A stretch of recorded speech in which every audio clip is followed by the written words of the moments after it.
preparado para ser abençoado? Sim ou não? Acredite, vai ser uma palavra poderosa, pode ter certeza. Cadê o meu? Essa corridinha tua ficou muito legal, corre de novo. Não, corre, para os irmãos ver. Não tem problema, imita, ele fez assim. Que, né? Você veio saltando e cantando, louvando a Deus. Essa palavra aqui, irmãos, que o Senhor me deu, Espírito Santo, uma palavra que vai, por favor, eu quero que você dê atenção total ao que você vai ouvir aqui hoje. Por quê? Porque nós vamos tratar de algo muito delicado, a mente humana. E o tema da mensagem que eu resolvi hoje pregar são os cárceres da mente. E eu quero que você dê atenção, porque muitos estão aí em cárceres mentais, estão aprisionados em emoções negativas. E eu vou falar para vocês detalhadamente cada passo, como que funciona isso, porque a mente humana é um campo, um verdadeiro campo de batalha, um verdadeiro campo de batalha. E é um campo de batalha que eu não posso combater com você. Posso te dar um conselho, posso te dar alguma orientação, mas é uma batalha que você deve fazer. Você deve travar essa batalha confiantemente no Senhor dos Exércitos, e nele você vence essa batalha. Essa batalha é na mente, uma batalha constante com aquilo que às vezes a gente nos faz sofrer.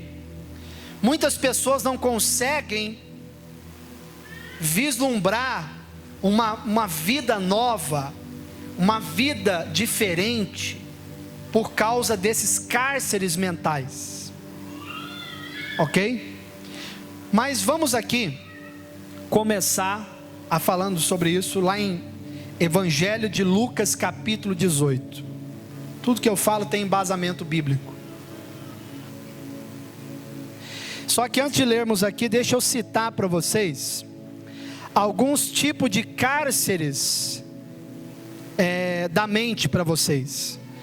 Por exemplo, existe aqui, eu separei alguns cárceres mentais. Por exemplo, existe o cárcere da traição. Quando uma pessoa está presa, existe esse cárcere na mente dela da traição, ela sempre vai ter dificuldades de se relacionar. Ela vai ter dificuldades de acreditar nas pessoas. Por quê? Porque ela passou por uma fase, por uma situação muito constrangedora, triste, que é a traição. Então ela entrou num cárcere da mente, mental, onde ela se tornou prisioneira desse sentimento negativo. Ela passou pelo dissabor, pela traição, e aquela traição prendeu ela nesse cárcere. Ela está presa, ela não consegue sair desse cárcere, ela não consegue ser feliz, ela não consegue olhar para as pessoas e acreditar que ainda existem pessoas verdadeiras.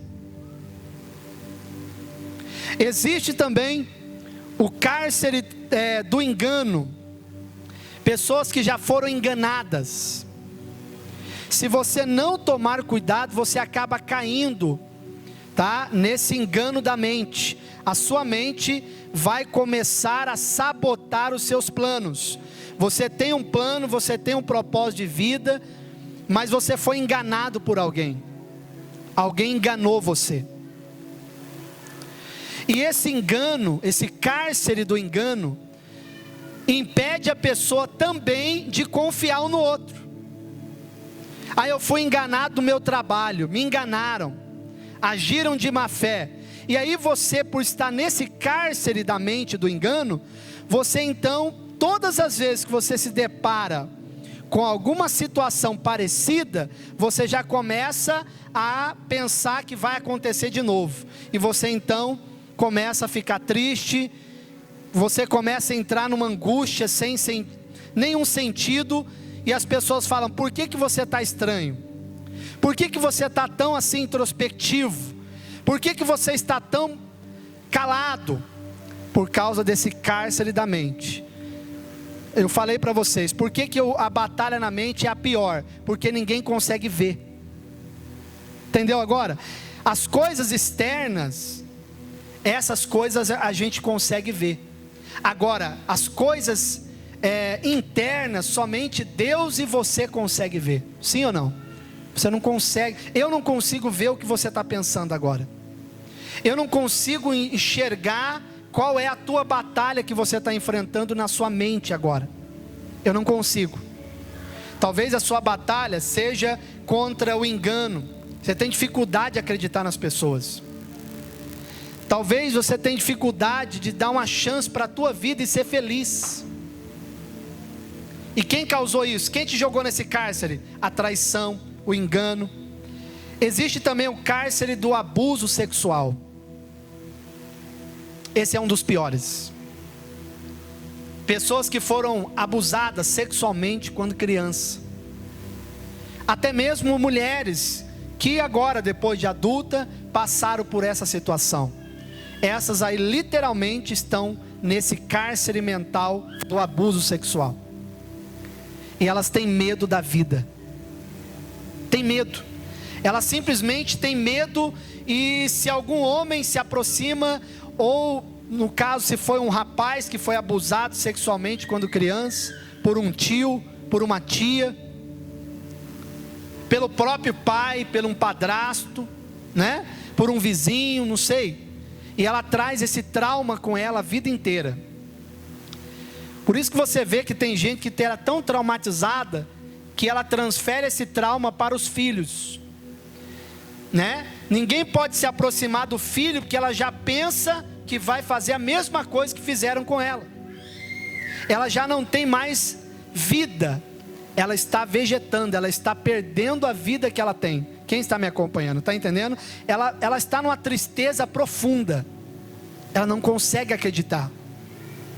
Tem gente tomando remédio antidepressivo, tem gente fazendo tratamento para tentar vencer essa tristeza, essa angústia.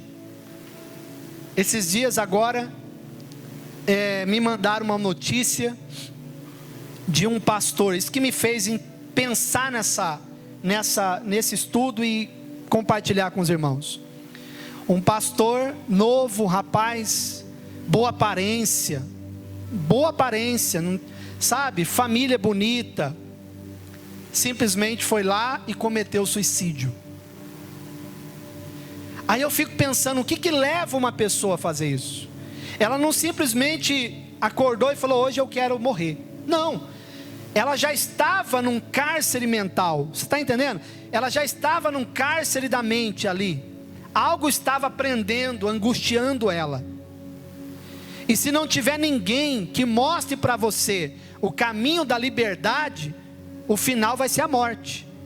Mas eu estou aqui para falar que o seu final, o fim da sua vida não é morte, é vida abundante. Diga glória a Deus.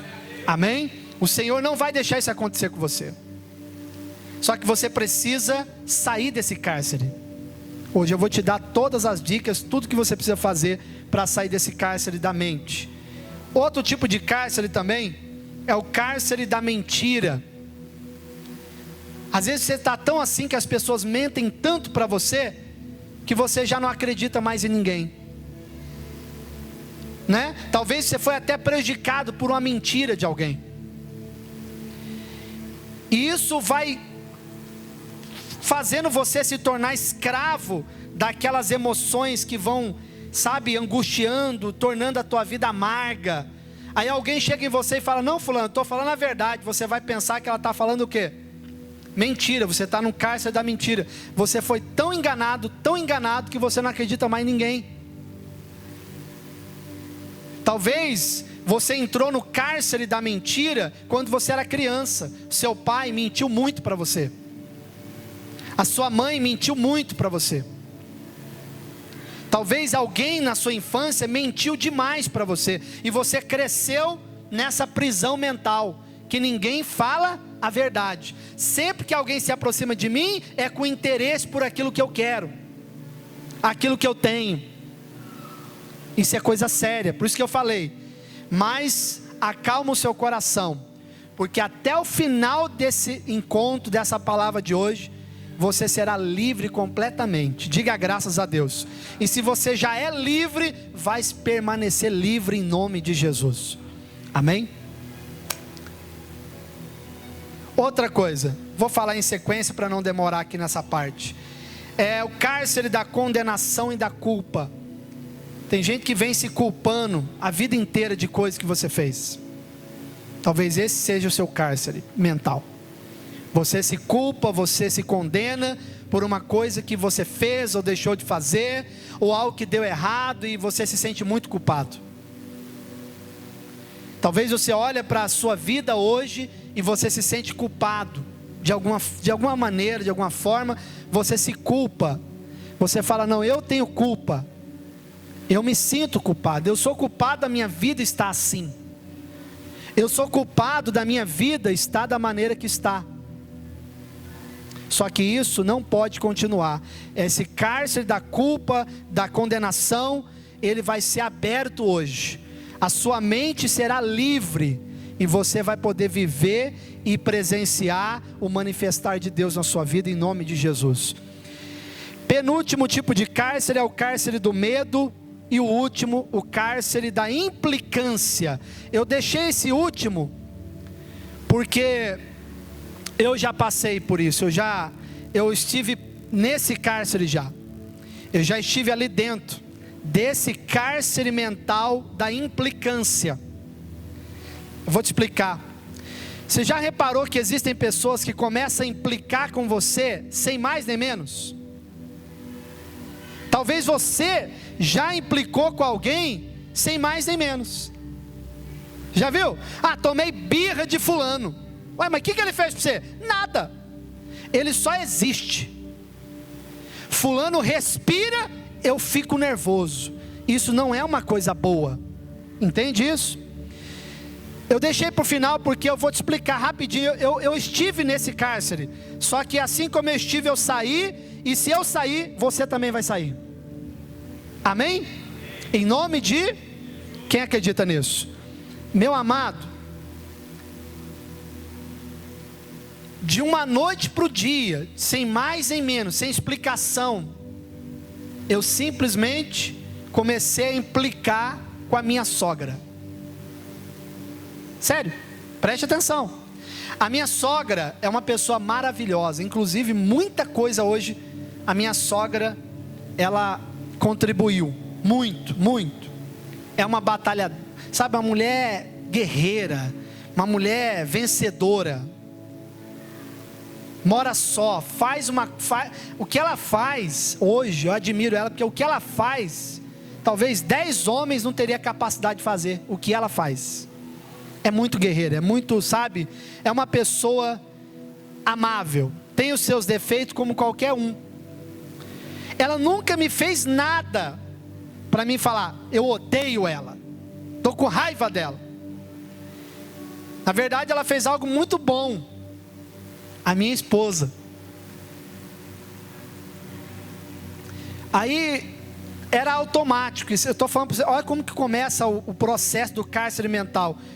Você sente que você está preso, mas você não sabe como sair, entende? Eu descobri e saí, graças a Deus. Eu então entrei nesse cárcere, e quando a minha sogra, ela falava para minha esposa, bastava ela falar, estou indo na tua casa, eu mudava automaticamente de comportamento ali, antes dela chegar. Antes dela chegar, acredite em mim. Eu fechava o semblante, vinha um sentimento ruim, e eu não queria ficar perto dela. Tudo que ela fazia me incomodava, tudo. Eu já estava implicando com o jeito que ela comia pão de queijo. Eu dizia, não, isso aí não é um jeito que come pão de queijo. Olha que coisa boba, mas é uma coisa muito séria. Aí um dia minha esposa falou: vem cá, o que ela fez para você comportar assim com ela? Não entendo, talvez ela tenha feito, eu não vi, então me faz entender. Eu falei: eu também não sei. Você vê que é uma coisa que não é de Deus.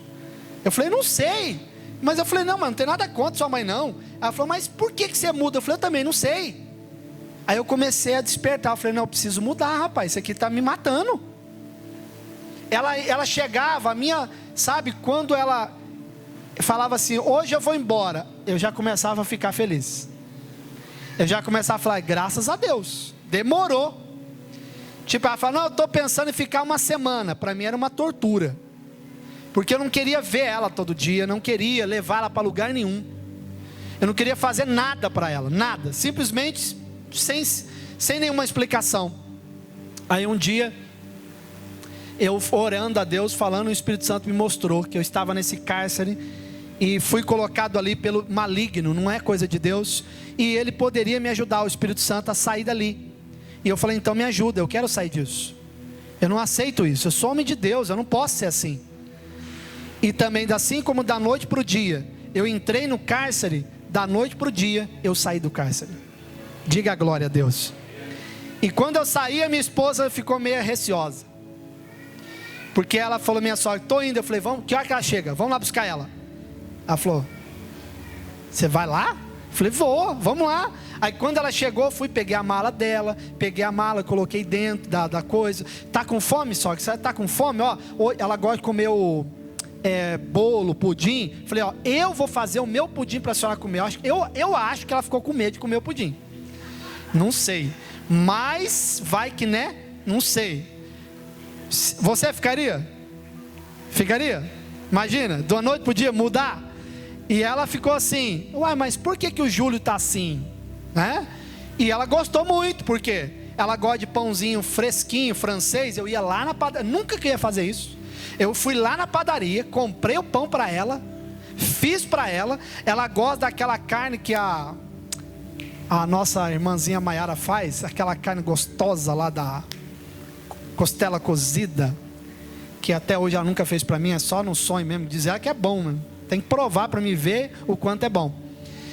Aí ela gosta, eu fui lá, faço a carne, faço os negócios, ela se sente bem, né? Hoje, graças a Deus, pessoal, sério, não tenho nada. Hoje a minha sogra pode chegar lá que ela quiser. Pelo contrário, até falo para minha esposa: por que ela tem essa loucura de ansiedade de ir embora? Ela tem que ficar. Irmão, sabe quando é que eu senti e percebi que eu fui livre desse cárcere? Que as portas do cárcere foi aberta e da minha mente eu fui livre? No dia que a minha sogra foi embora, eu senti falta dela. Sério? No dia que ela foi embora e eu vim com angústia para casa, a minha esposa sabe disso. Eu cheguei em casa e falei: nossa, poxa vida, essa casa ficou tão vazia sem a sua mãe. E a minha esposa: né? Mas nesse dia eu entendi, eu fui livre, graças a Deus. Diga a glória a Deus. Olha para mim aqui, existem muitos irmãos que às vezes está no mesmo cárcere que eu estive. Você está com implicância com alguém, essa pessoa não te fez nada, e mesmo que ela tivesse, você não pode estar com essa implicância toda. O problema é que a pessoa trata o outro mal, guarda mágoa, guarda sentimentos negativos, e ela mal sabe que a pessoa que guarda mágoa é a pessoa que está bebendo o próprio veneno. Porque uma pessoa que guarda mágoa, rancor, amargura, é igual eu querer que você morra, só que eu é que bebo o veneno. Eu estou com muita raiva de você, Maiara, estou com um copo cheio de veneno, você vai morrer agora, estou com muito ódio. Tem muitas pessoas agindo assim, elas começam a ter implicância com a outra, implica até do jeito da outra andar, são detalhes, implica, olha só como é que ela anda, tem que mudar esse jeito de andar, olha só o jeito que ela comporta, olha a roupa que ela veste, olha a roupa que ele, não sei o que, tudo para ela é motivo para quê? Para implicar. Implica do horário, implica com onde mora, implica com o carro que tem, implica com o jeito da pessoa falar, implica com a voz da pessoa. Fala, nossa fulano, você tem que fazer um tratamento, essa voz me irrita. Quem compreende o que eu estou falando? Isso é sério, não é? Sim ou não? Cárcere da implicância. Em nome de Jesus, eu quero declarar sobre a sua vida que você seja livre e que hoje, nessa manhã, o Senhor venha, a partir de hoje, abrir as portas dos cárceres mentais de todos vocês. Que vocês sejam livres para ser feliz e abençoado e viver a vida livremente em nome de Jesus. Amém? Eu quero isso para você, eu desejo isso. Vamos ver o que Jesus falou sobre isso? Ele falou sobre isso. Veja, capítulo 18, 31. E tomando consigo os 12, disse-lhes: eis que subimos a Jerusalém, e se cumprirá no Filho do Homem tudo o que pelos profetas foi escrito. O que? Agora preste atenção. Pois há de ser entregue aos gentios, e escarnecido, injuriado e cuspido, e havendo açoitado, grave agora essas palavras, açoitado, açoite, o matarão, e ao terceiro dia ressuscitará. Preste atenção. Eu estava meditando nisso e entendi o seguinte: quando se trata do campo de batalha da nossa mente, analisando aqui as palavras de Jesus, eu entendi a seguinte questão, preste atenção. De acordo com o costume romano, só poderia ser espancado, açoitado, quando o prisioneiro recebia definitivamente a condenação. Antes da condenação, o soldado romano não podia açoitar aquele prisioneiro. Aí eu comecei a analisar o seguinte: Jesus falou, primeiro eu vou ser entregue, humilhado, cuspido, vão me pisar em mim, vão me maltratar, depois vão começar a me açoitar, o Filho do Homem será açoitado. Os flagelos romanos são violentos, você não está entendendo. Cada açoite é um pedaço que sai da carne do homem. Eram açoites violentos, extremamente violentos. Só que o Espírito Santo me mostrou algo interessante. Como que uma pessoa entra no cárcere mental? Para pensar comigo. A morte, ela não vem antes dos açoites. Os açoites não vêm antes da condenação. Então significa que para eu começar a ser açoitado no sentido mental, começar a receber os açoites mentais, eu preciso primeiro passar pela condenação. Quando você permite alguém condenar você, e quando você começa a condenar a si mesmo por algo que você fez, você então está dando a sentença a você mesmo para começar a receber os açoites da vida. Você vai começar a receber os açoites no seu interior, na sua mente. Você vai começar a ser violentamente açoitado. Açoitado por culpas, por cobranças exageradas. E não são as pessoas, cobranças de você mesmo. Começa a exigir de você coisas que você sabe que você não dá conta de fazer. Mas esses são os açoites violentos que vêm contra você. Mas tudo começa com a condenação. Não existe açoite sem condenação. Se eu venço a condenação, eu então não serei açoitado. E se eu não sou açoitado, eu não verei a morte. Eu terei vida abundante. Mas a pessoa que ela é condenada, culpada, ela recebe os açoites mentais e emocionais, essa pessoa consequentemente vai começar a enfrentar a morte do espírito. Ela vai enfrentar a morte espiritual. Porque o estágio final é a morte. Entendeu? Primeiro, condenação, açoite, morte. Então vamos entender o seguinte aqui, ó. Quero que você anote o que eu vou te falar agora. Isso aqui é importante, preste atenção. Aqueles que eram açoitados são apenas os estrangeiros, eram apenas os estrangeiros e os escravos. Quem eram os açoitados? Estrangeiros e os escravos. Preste atenção. somente os escravos eram açoitados, somente os escravos eram condenados. Eu posso te falar uma coisa? Se você está sendo açoitado, se você está sendo açoitado pela culpa, pelo medo, pelo sentimento negativo, significa que você está sendo escravo de alguma coisa ou de alguém, porque só é açoitado quem é escravo. Se você me perguntar, o senhor é açoitado? Graças a Deus não. Não existe açoite na minha vida. Não existe nada de condenação, porque eu não sou escravo de nada. Eu não sou escravo do medo. Eu não sou escravo da condenação. Eu não sou escravo da culpa. Eu sou filho de Deus. Diga a glória a Deus. Amém? Se você está sendo açoitado, é porque você está sendo escravo de alguma coisa. Começa a pensar no que eu estou te falando. Alguém te colocou na condição de escravo.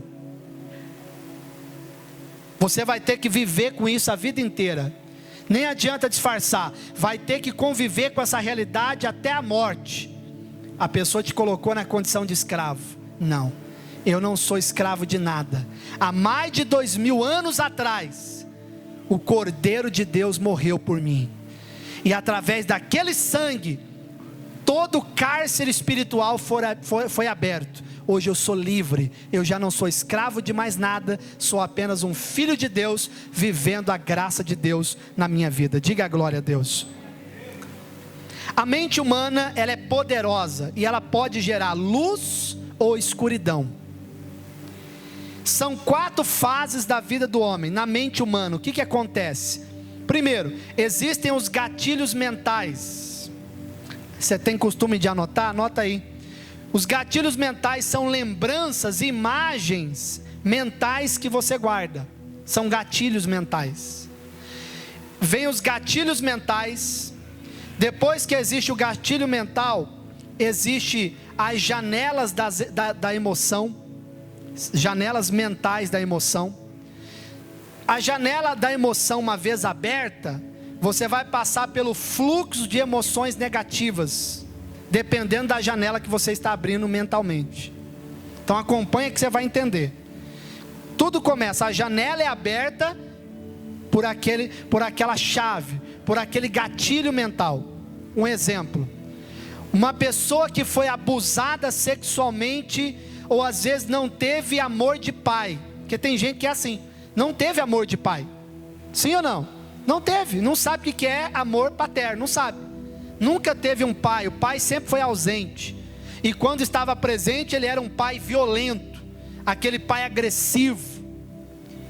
Então essa pessoa, qual é o gatilho mental? Talvez seja só a palavra pai. Pai.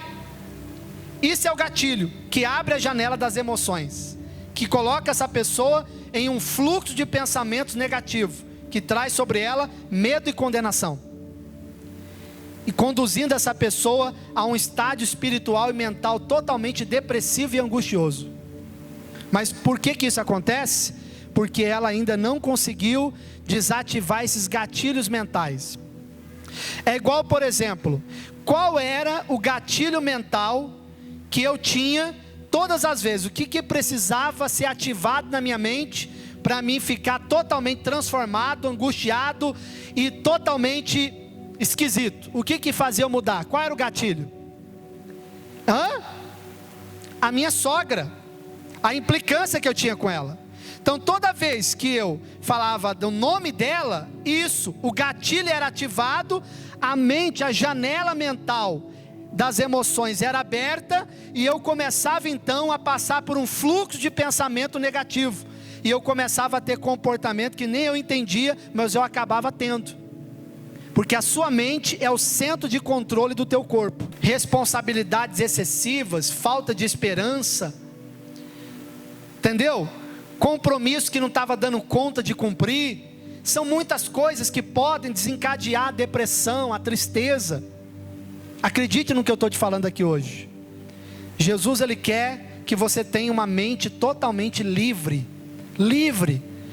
para olhar para a tua vida e não ter nada que te condene. Simplesmente seja feliz. Diga graças a Deus. Às vezes as pessoas, eu falo para você porque Alguém hoje que não consegue perdoar. O gatilho, como eu estava falando sobre do pai, o nome pai, fui abusado sexualmente quando criança. Às vezes não foi nem um abuso, foi apenas a ausência do pai. Aquela imagem de figura paterna não tem na minha vida. Eu tenho pai hoje como alguém ignorante, bruto, um ser totalmente terrível. Porque eu nunca tive pai, eu nunca tive amor de pai, eu nunca tive cuidado de pai. E toda vez que aquele que dizia que era meu pai se aproximava de mim, era para me espancar, era para judiar, era para me bater, era para me humilhar. E eu então cresci dentro desse cárcere mental, onde todas as vezes, hoje eu sou pai, mas todas as vezes que a minha filha fala pai de uma forma diferente, o gatilho mental ativa, a janela das emoções abre e eu fico totalmente transformado perto da minha filha. Eu tenho comportamentos horríveis, não consigo amar minha filha, não consigo dar para ela o que eu sempre quis, porque eu falo, eu nunca fui amado, por que eu vou amar? Você já viu pessoas que falam assim, o meu pai foi assim, então é assim que tem que ser? Quem já viu gente falar isso? Se ele foi assim, eu também tenho que ser. Não, meu irmão, seja livre em nome de Jesus. Você pode amar, você pode perdoar, você pode ser um pai maravilhoso, uma mãe maravilhosa, diga a glória a Deus. Você pode ser um avô maravilhoso, você pode ser uma avó maravilhosa, você pode ser, você é em nome de Jesus. Seja livre, meu irmão, em nome de Jesus. Por que você tem dificuldade de acreditar nas pessoas? Eu fiquei pensando, por que tem pessoas que dizem assim, eu não consigo amar certas pessoas, eu não consigo perdoar certas coisas. Jesus, o olhar de Jesus para você é um olhar amoroso e bondoso, cheio de amor, amém?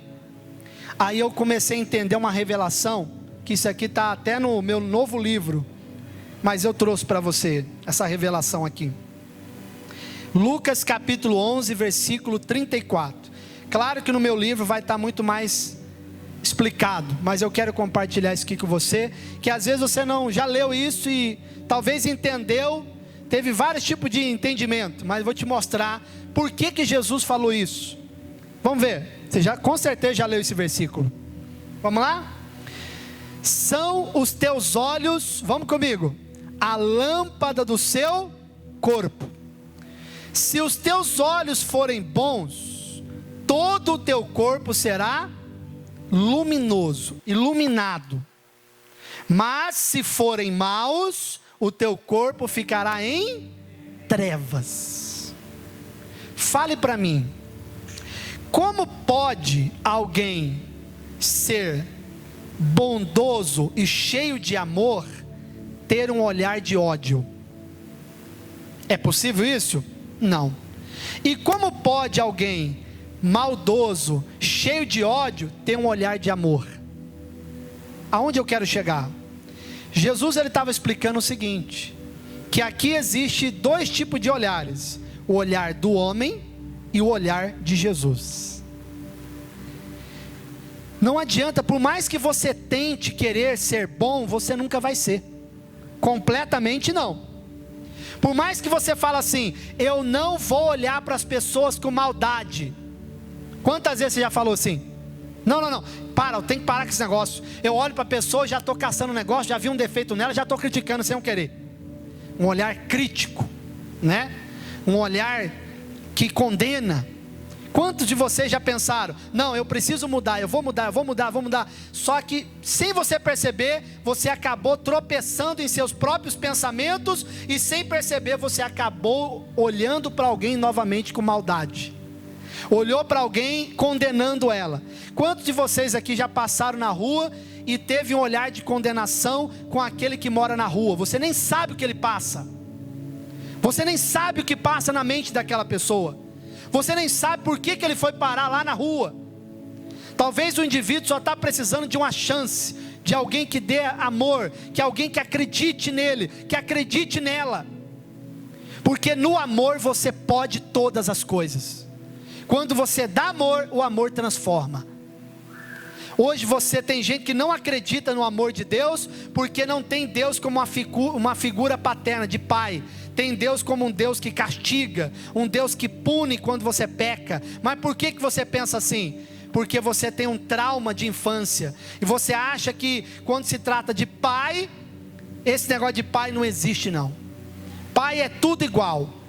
Pai não tem amor. Pai está pronto para bater. Pai é espancador. E quando nós falamos que Deus é pai, que Ele te perdoa, você acha que Ele vai te espancar, que Ele vai te julgar, que Ele vai te condenar quando você peca. Só que eu vou te falar uma coisa: quando você sair desse cárcere da condenação, você vai conseguir olhar para Deus e desfrutar de todo o amor de pai que Ele tem para você.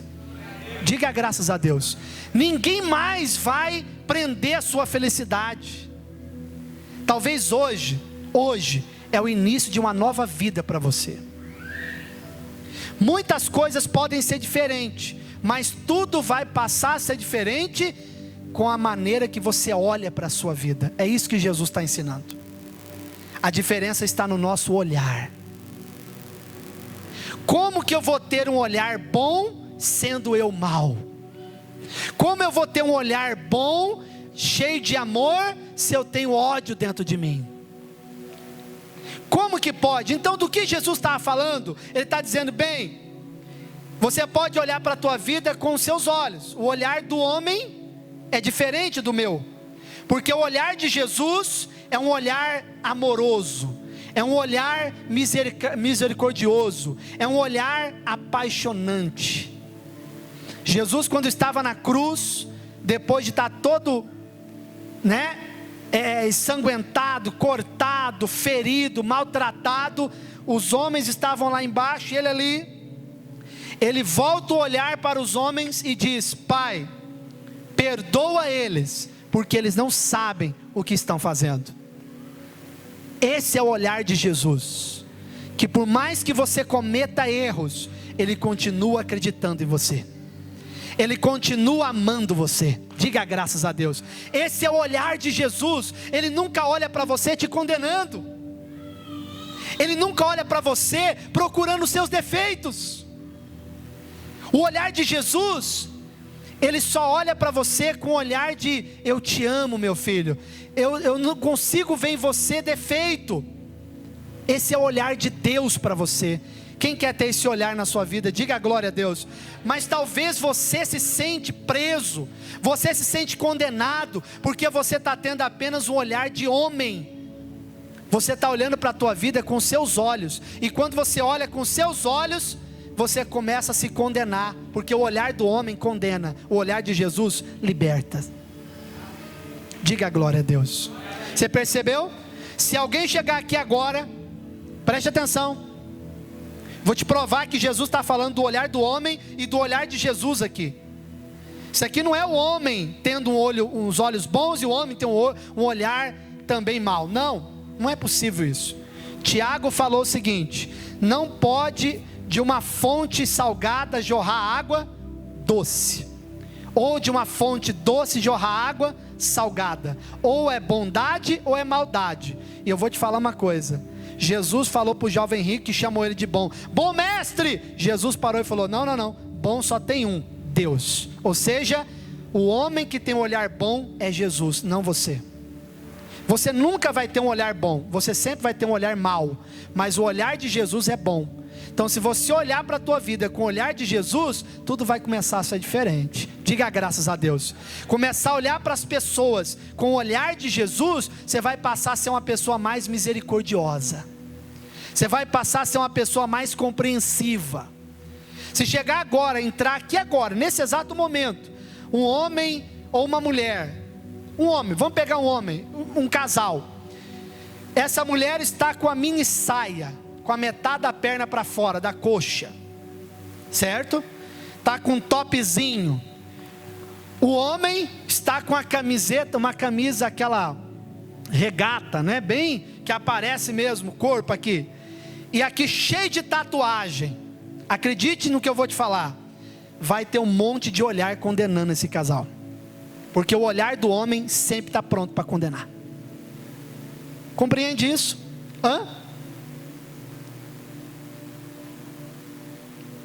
Eu fico pensando, como que são as pessoas? Um dia eu vi uma pessoa falando, nossa, olha lá, fulano lá, pastor, o cara tem coragem de dar testemunho, falar que era bandido, que matou, que fez um monte de coisa errada, agora é pastor, olha lá um tanto de tatuagem que ele tem. Que isso, é pastor nada. E você que está falando dele? Porque o olhar do homem não é bom. Então se você continuar olhando para a tua vida com os seus olhos, você não vai ver nada bom na tua vida. Mas se você olhar com os olhos de Jesus, você vai começar a ver o que Deus vê, um futuro abençoado, alegria, prosperidade, felicidade, perdão. Diga a glória a Deus. Aleluia. Agora, deixa eu mostrar para você uma coisa aqui, rapidinho. Coloca para os irmãos aí, Atos capítulo 16. Atos capítulo 16, no versículo 25. Eu vou te falar uma coisa, meus amados. Só é possível ter um olhar bondoso e cheio de amor se conectando com Jesus. Do contrário, você vai ter um olhar maldoso até dentro da igreja. Você vai começar a implicar com o irmão dentro da igreja. Você vai começar a ter implicância com as pessoas. Você vai começar a olhar para a pessoa condenando ela, colocando ela num nível mais miserável. E você não tem esse direito. Porque nós que vivemos a graça entendemos: não julgueis, para que não sejais julgados. Nem aquele que é Deus, que pode julgar, te condena. Por que você vai condenar alguém? Os homens são sempre prontos para julgar as pessoas, é verdade ou não é?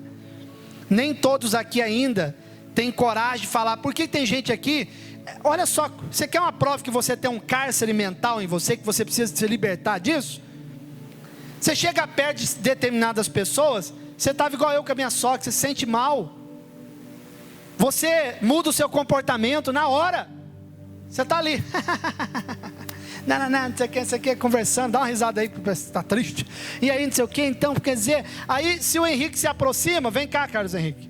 Ele vai se aproximar. O que dá mais raiva é quando vem alegre, né? Então, como é que tá, meu irmão? Na paz, tranquilo? Então, rapaz, aquele jogo lá tá...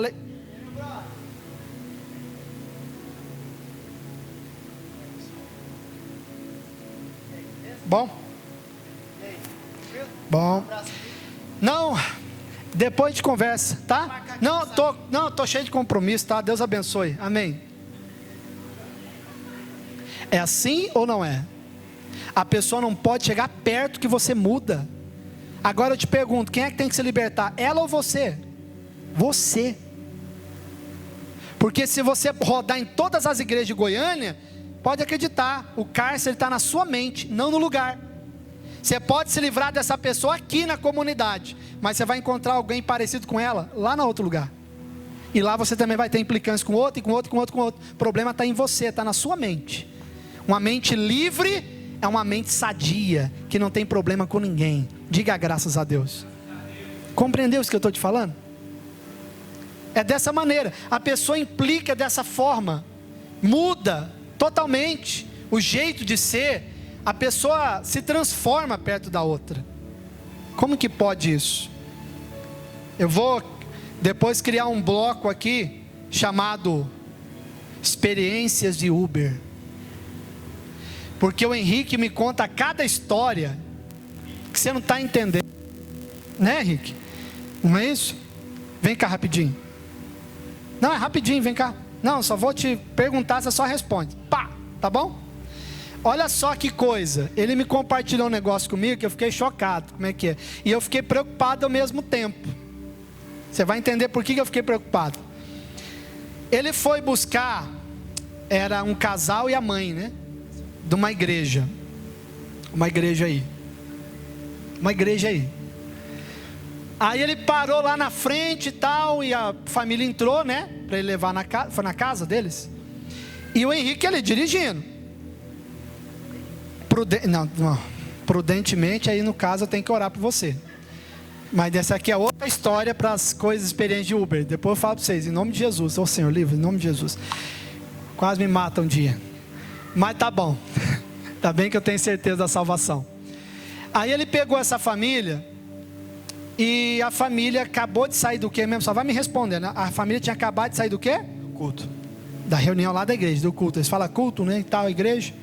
Quer dizer, o normal é compartilhar o quê? A palavra, aleluia. Agora você vai entender porque que eu fiquei com medo. Aí o que eles mais falavam? Falava mal. De quem? De uma pastora lá. Parava não?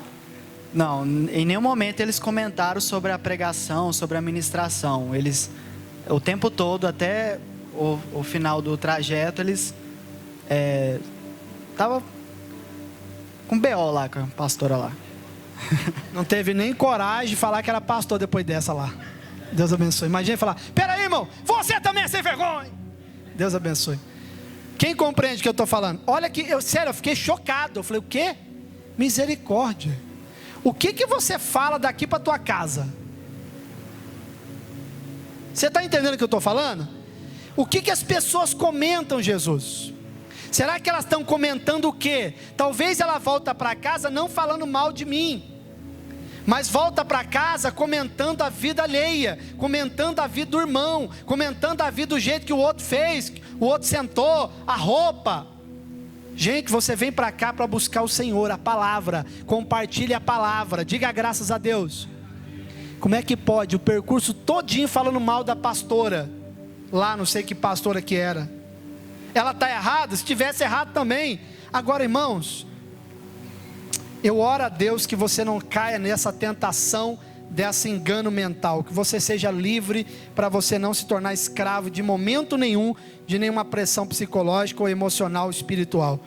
O olhar do homem condena, o olhar de Jesus liberta. O olhar do homem é cheio de julgamentos, o olhar de Jesus é cheio de misericórdia. O olhar do homem faz acepção de pessoas, o olhar de Jesus não faz acepção. O olhar do homem é egoísta, o olhar de Jesus é cheio de compaixão. Diga a glória a Deus. Você quer olhar para a tua vida com os seus olhos ou com o olhar de Jesus? Quando você olha com o olhar de Jesus, o seu corpo todo será iluminado. Quando você olha para os seus olhos, com o seu olhar, o seu corpo será totalmente em escuridão. Está entendendo? A escuridão tomará conta do seu ser, se você não olhar para a tua vida com os olhos de Jesus. Versículo 25, a gente vai terminar aqui, ó. Pastor Júlio Valenzuela, como sair do cárcere da mente? Eu sei que eu tenho uma prisão, eu estou aqui, eu sou prisioneiro de um pensamento, de um conceito, de uma visão.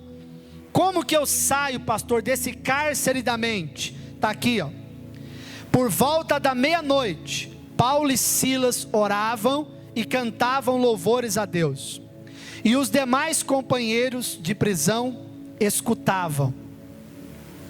De repente, fale comigo, de repente, sobreveio tamanho terremoto, que sacudiu os alicerces da prisão, e abriram-se todas as portas, e soltaram-se todas as cadeias de todos.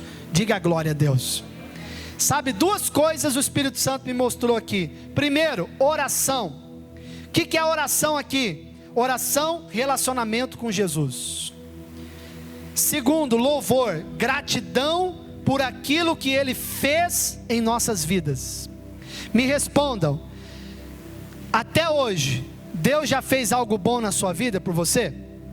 Quantos aqui já receberam algo bom de Deus aqui?